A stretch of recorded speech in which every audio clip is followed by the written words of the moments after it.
যৌন লালসার শিকার হলো এক অসহায় প্রতিবন্ধী যুবতী। নারকীয় এই ঘটনাটি ঘটেছে রায়গঞ্জ থানার চাপদুয়ার গ্রামে। ঘটনার পরই রায়গঞ্জ থানায় লিখিত অভিযোগ দায়ের করেছে নির্যাতিতা প্রতিবন্ধী যুবতীর পরিবার। দুষ্কৃতীকে দ্রুত গ্রেপ্তার করে দৃষ্টান্তমূলক শাস্তির দাবি তুলেছে উত্তর দিনাজপুর জেলা প্রতিবন্ধী সংগঠন।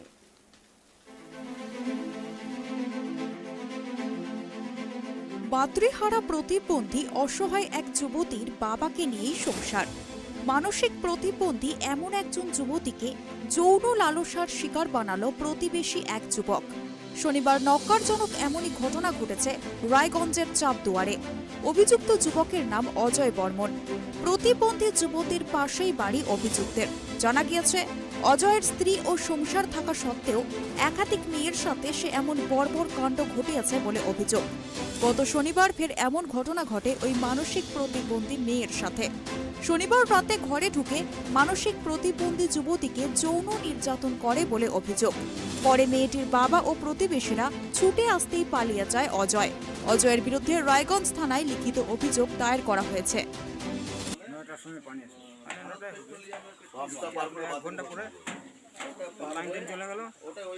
তারপরে ঘরের মধ্যে খুব চিৎকার করতেছে।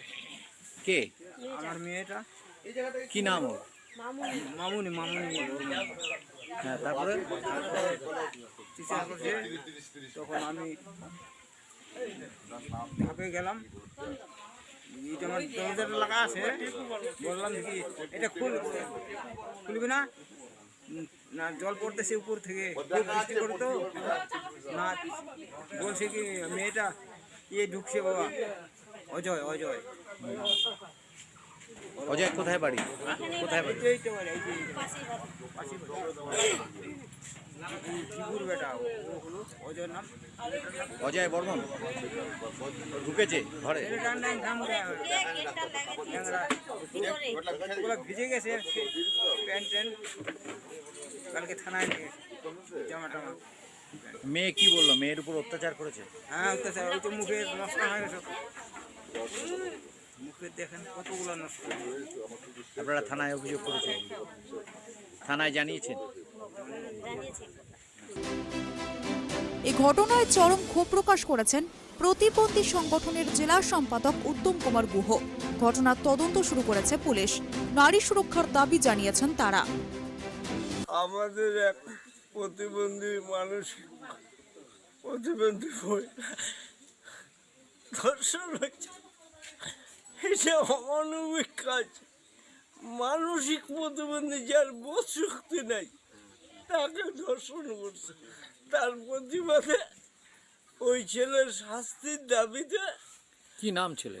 ছেলের নাম অজয় বর্মন। ওইখানে এসে জানতে পারলাম অজয় বর্মন ঠিক সন্ধ্যা 9টা সাড়ে 9টার দিকে এবার এখানে এসে ওর ঘরে ঢুকে ওকে অত্যাচার করছে। ওর সমস্ত শরীরে মানে যে খামচিগুলো দিছে, কামড় টামড় দিছে।